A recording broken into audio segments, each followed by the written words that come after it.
Welcome to All About Change. So, folks, today we're going to talk about an issue that's sweeping the country, the banning of books.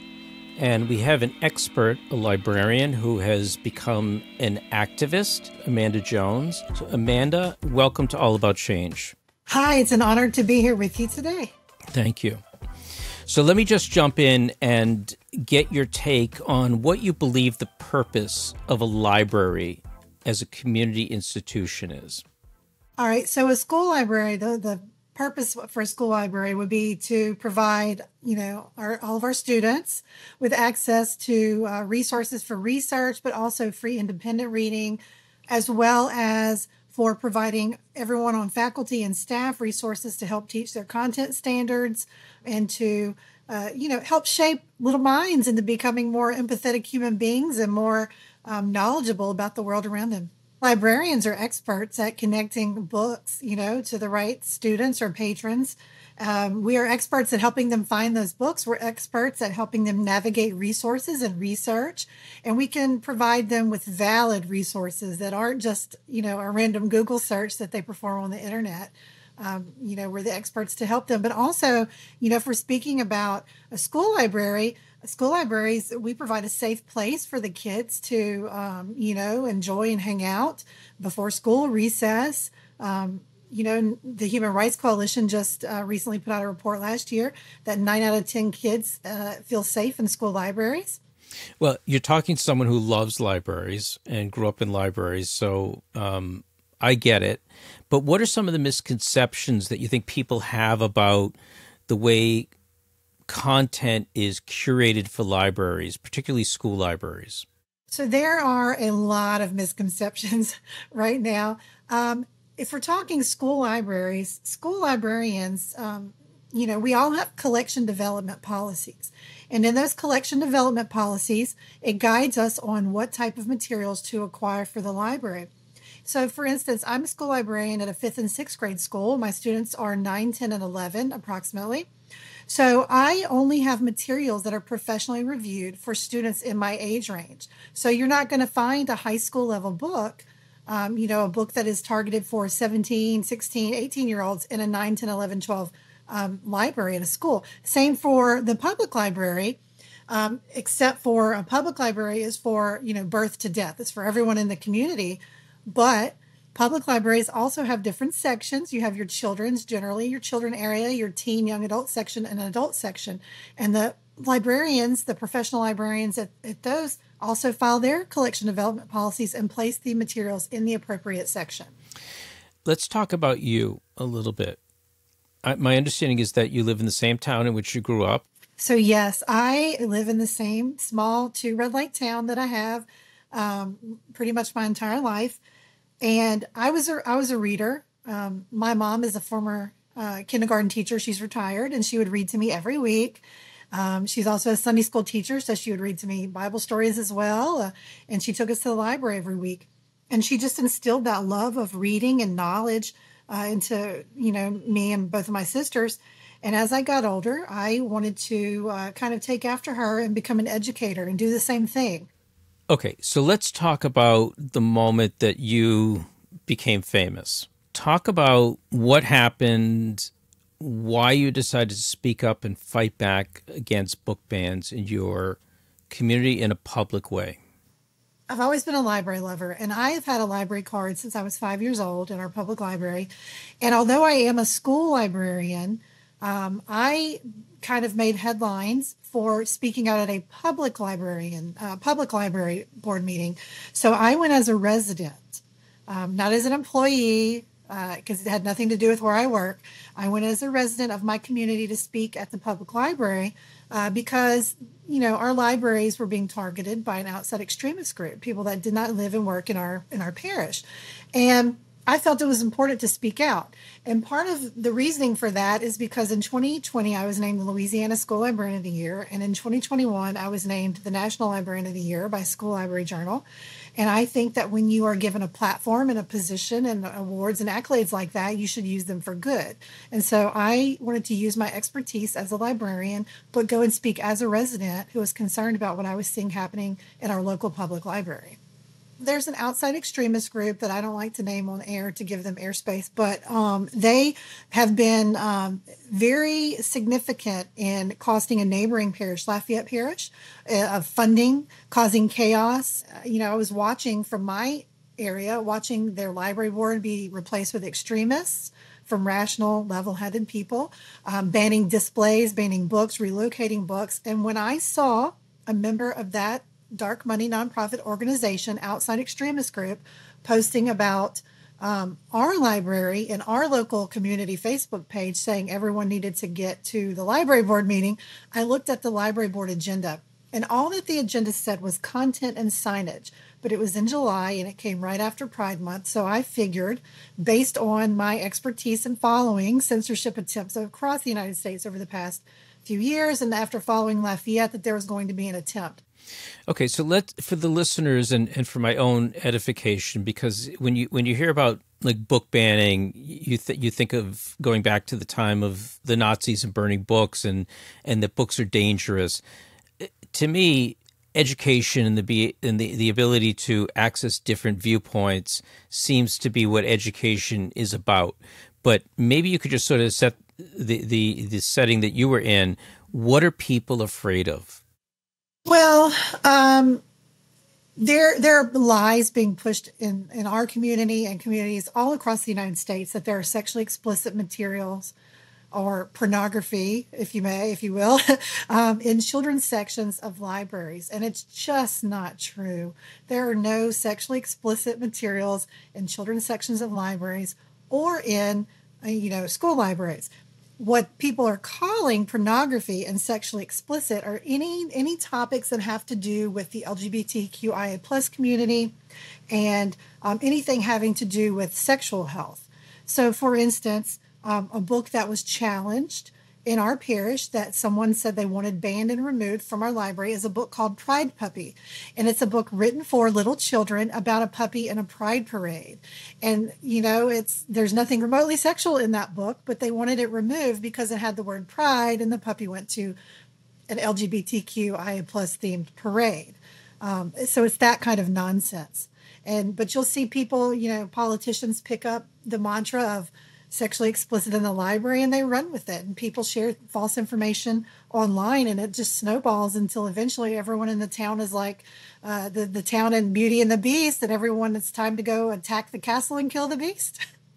So it sounds like a lot of this is anti-gay in nature. Absolutely. Yeah. Why did you feel it was important that these books be available in the library?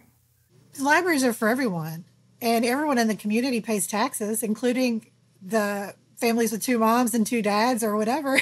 Like everyone, every member in our community deserves to see themselves and their families reflected in the books on the shelves.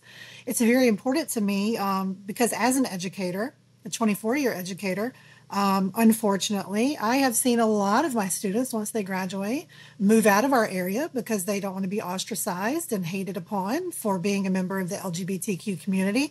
But I've also had a lot of students that have taken their own lives because of it, because they're othered and hated on. And I just refuse to be a party to that. And I think if you have a position of power and privilege like I do, you should speak out about it, because if you don't, your silence is compliance. And I refuse to be complicit in, the othering or removing or, ostracizing any members of our society. So I've heard you say that people should see themselves in literature, but it sounds like you're facing an opposition that believes that the community is heterogeneous and everyone is the same, and you're trying to influence people to become different than they are. And that's not the reality that you're living in. No. The thing about libraries is that librarians provide resources, but you don't have to check those resources out.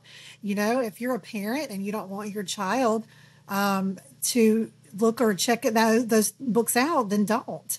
But you don't have a right to tell other people that they can't. And that's what we're seeing. We're seeing people that, they don't want to accept other people are different from them in our community. And it's not just the gay community. I'll say it's, we're seeing Black and Asian authors and indigenous authors and characters being challenged and banned across the United States as well. And nobody has the right to tell anyone else what they can and cannot read. But just because something's on the shelf, it's not a lesson anyone's teaching. We're not teaching any of these books. We're just providing access to information. And all libraries have, policies for unaccompanied minors, usually around the age of 12 and 13. So if a parent doesn't want their kid to get it, don't get it. Go with your child to the library. It's not a daycare. Right. So, Amanda, what happened to you personally after you spoke out at that meeting? So 4 days after the meeting, I woke up to a targeted hate campaign against me by two different men. One man posted a meme that had my picture that said, "I advocate the teaching of anal sex to 11-year-olds." That had nothing to do with my speech whatsoever that I gave at the library. And then he was a local man in my community. And then a man from the outside extremist group posted a picture of me with what looks like a target around my face and insinuated that I was giving pornography and erotica to 6-year-olds, which again had nothing to do with my speech at the public library. I don't even have 6-year-olds at my school. But they brought my school into it. They started name calling. People in the comments were calling me a pedophile, groomer, saying I needed to be slapped and purged and taken out. And if they saw me in the street, I'd get what was coming to me. And these are not just strangers. Some were strangers, but some were people I've grown up with and known my entire life. It was heartbreaking. I mean, I'm an award-winning educator, not to toot my own horn, but I have won tons of awards. I have, earned over $100,000 for grants for my school. Like I've had near perfect observations for, all of my career. So to wake up to see this was absolutely devastating. And to see it from people I know and love was even worse. And I'll be clear, these attacks are still happening to me. It's been 2 years. It's still happening. I've just grown more accustomed to it, sadly. I mean, they've ruined my reputation in my community. I do not go out in my community unless I absolutely have to. I don't go to restaurants in my community. I go outside of my community. But I have to because I live there. My child attends the high school, so she's in the band. She has events. So when she plays, I have to go. I mean, I don't have to, but I love her, so I do. And I have to face people that give me dirty looks and call me names. And I also still show up at every single library board of control meeting to speak because they're not going to silence me. But when I do, I have to face people that record me, people that take pictures of me, people that wear T-shirts to mock me. They, tell me I need to read the Bible. I was told at the legislature when I went to go speak on it that God was going to put a millstone around my neck and drown me, all for the crime of reading a speech about censorship at the public library. Well, I'm so sorry for that.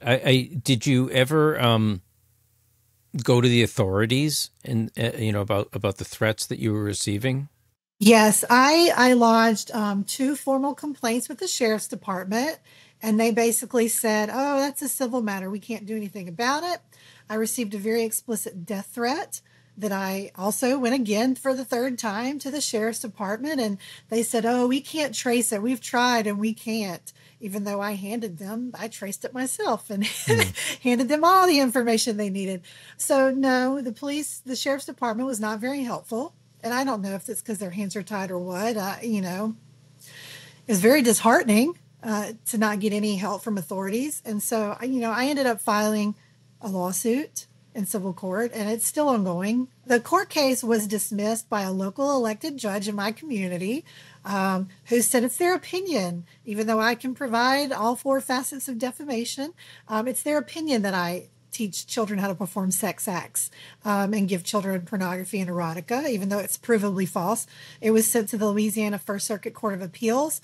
2 judges ruled that they couldn't even listen to it because of a technicality, and 1 judge ruled that yes, we can and we need to, but because it was 2-1, I am now appealing to the Louisiana Supreme Court.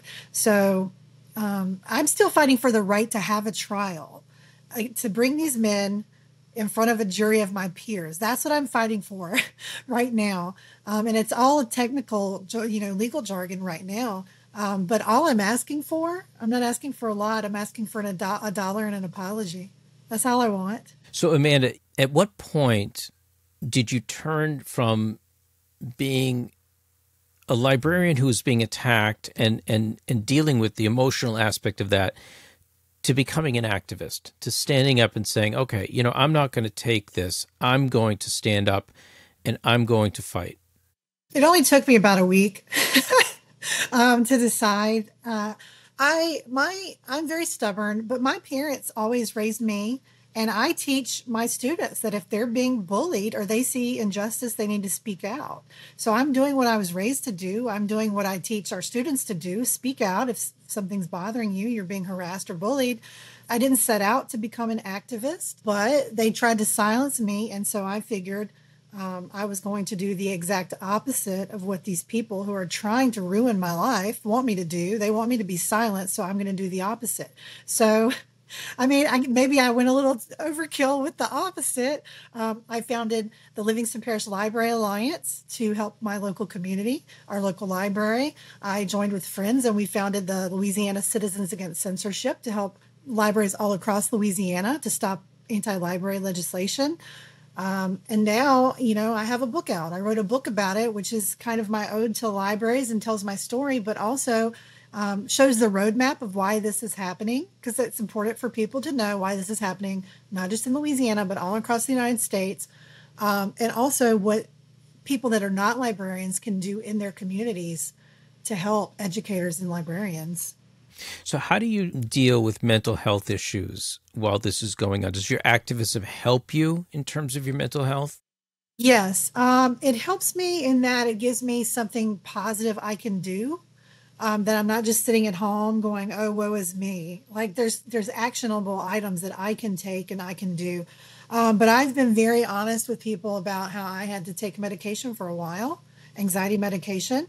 I have been in intensive therapy for almost 2 years, but I have a very, very strong support system.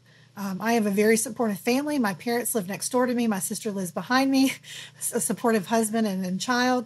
And I have the power of school librarians and librarians across the United States that have my back. And I have the support of all my former students that are in their 20s and 30s who contact me to tell me that. That's great. And you're blessed to have such a strong, family and friends. Has your activism, I mean, I know we've talked about in your community that people have turned against you. Has your activism brought some people in the community towards you? Yes. I lost a lot of friends along the way, but I've made new ones.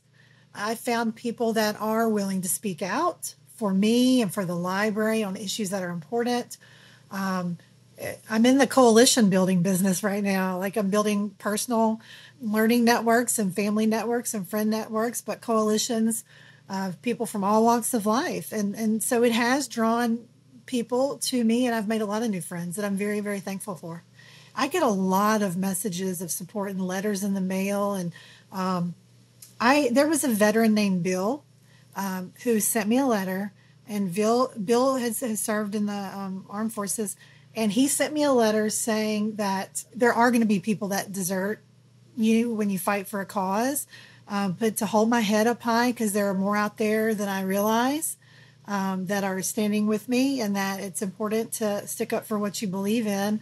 And so I get letters like that and from former students that keep me going. Amanda, I want to talk about your memoir, That Librarian. Why did you write it, and what did you hope to accomplish in writing it? Well, I didn't set out to write a book, just like I didn't set out to become an activist. I was offered the book. I was emailed by a senior editor from Bloomsbury that heard me on the New York Times First Person podcast and said, "Have you ever thought about writing a book?"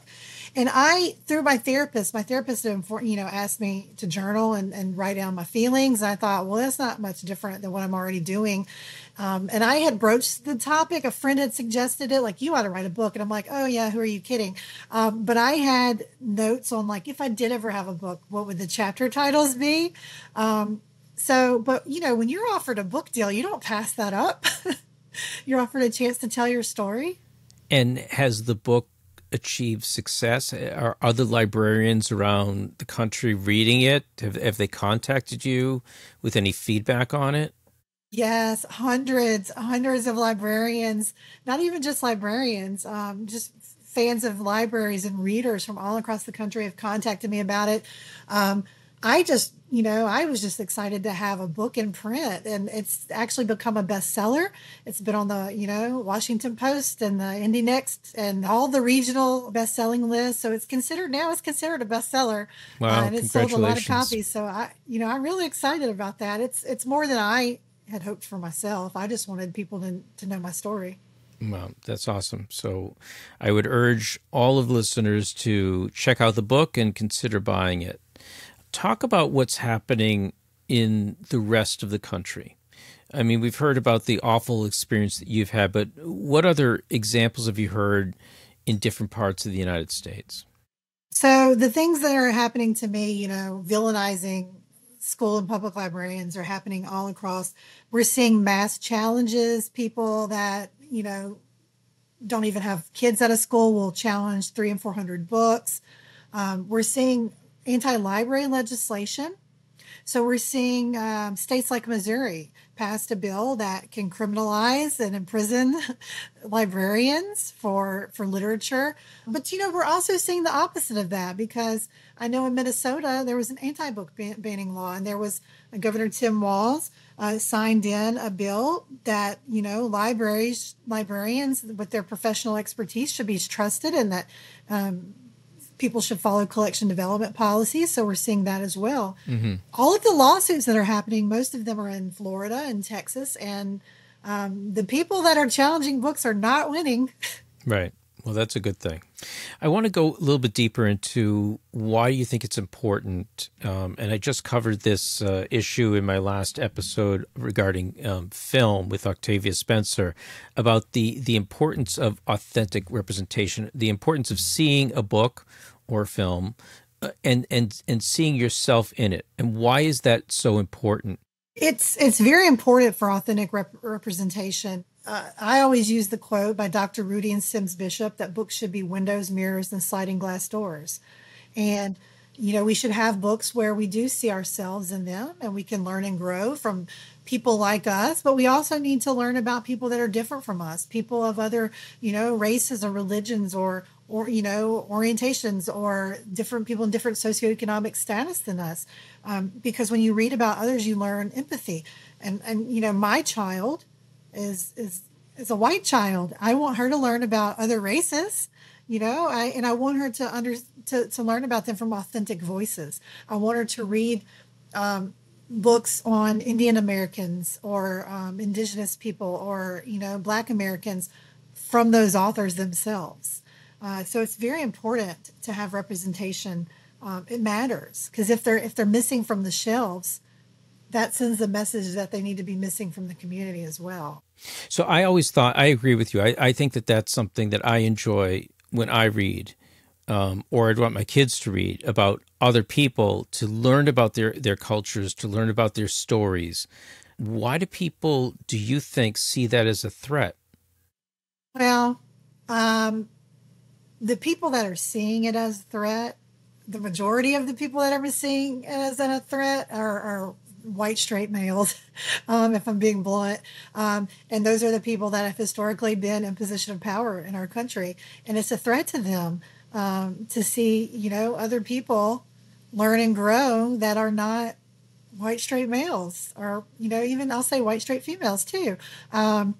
It's people that have been historically in positions of power are scared to lose that power. And so what you're seeing is politicians helping stoke this flame of, these falsehoods about libraries in order to pander for votes, so they can swoop in for solutions to problems that don't exist, so that they can get elected to maintain their power.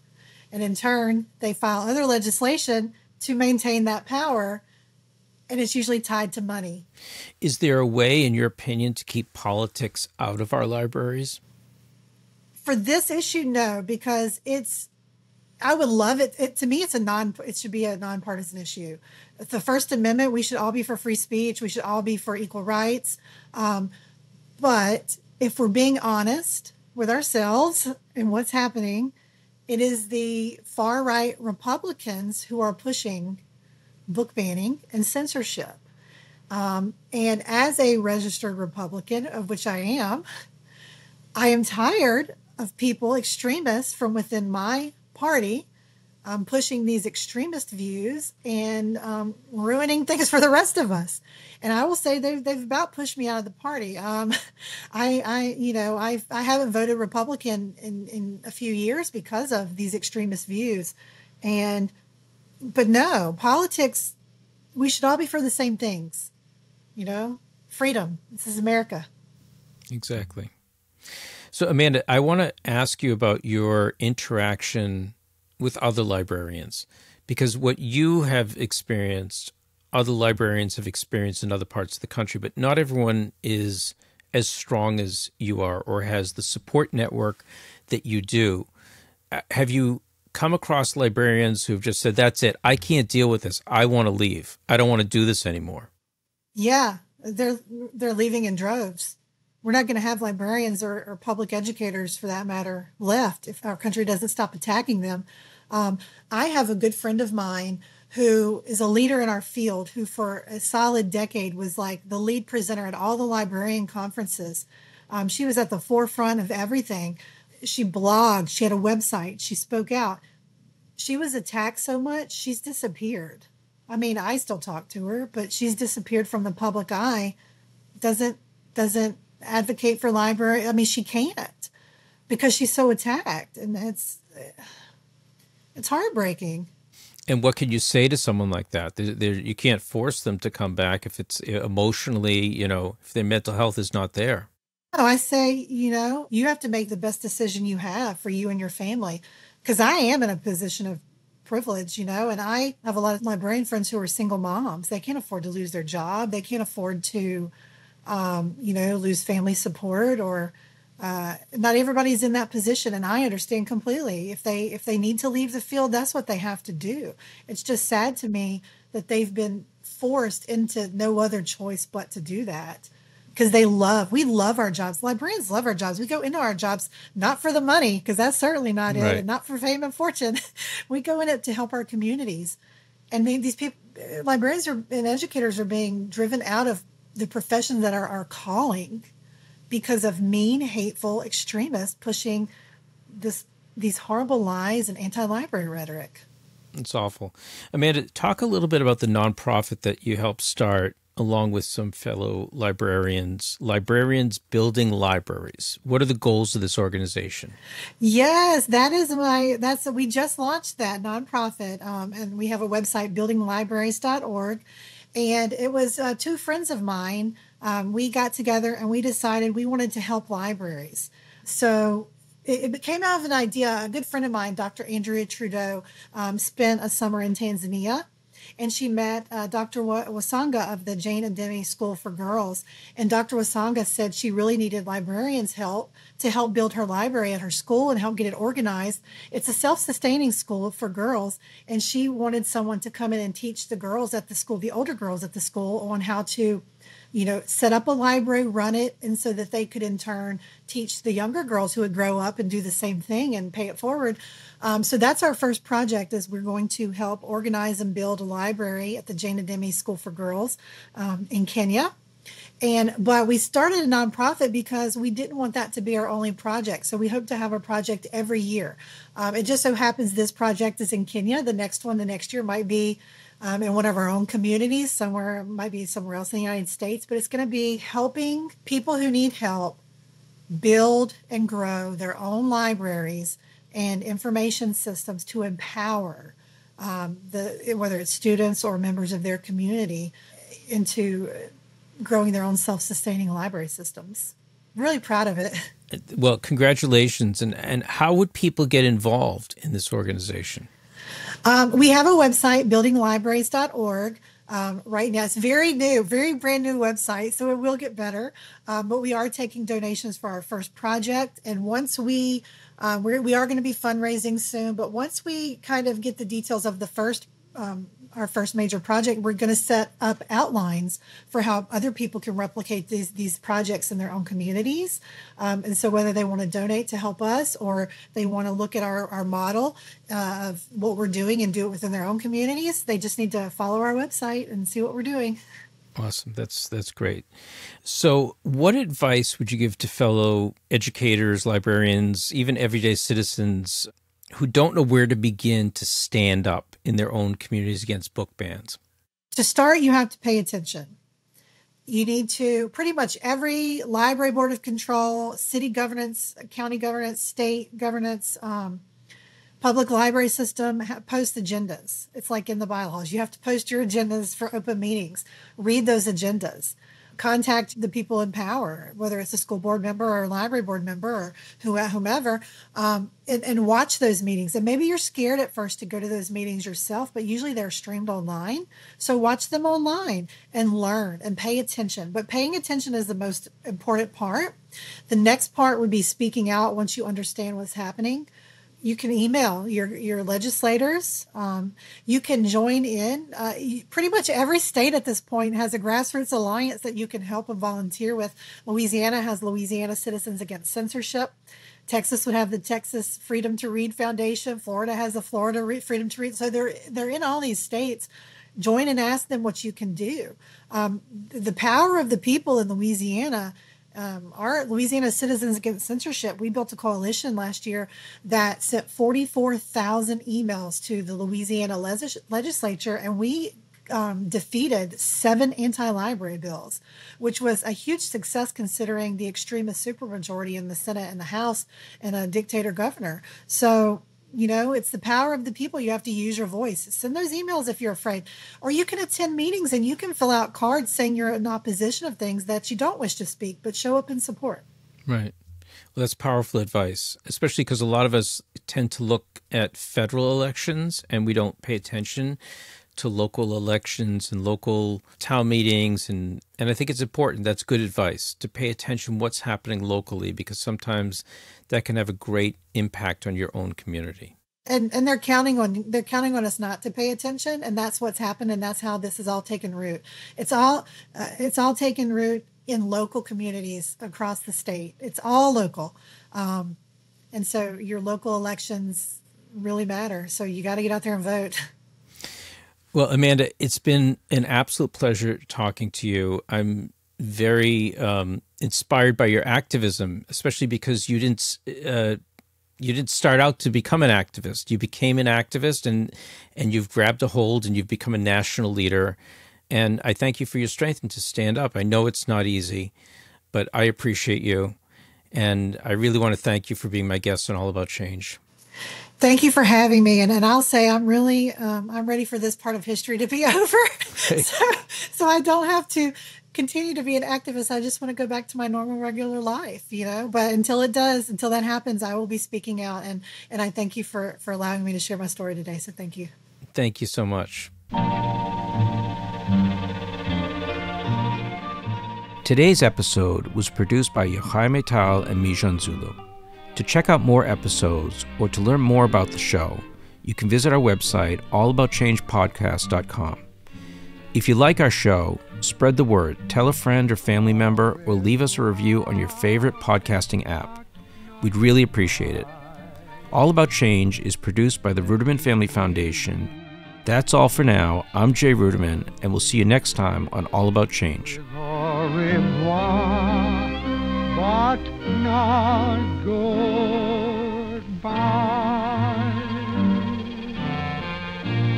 Au revoir, but not goodbye.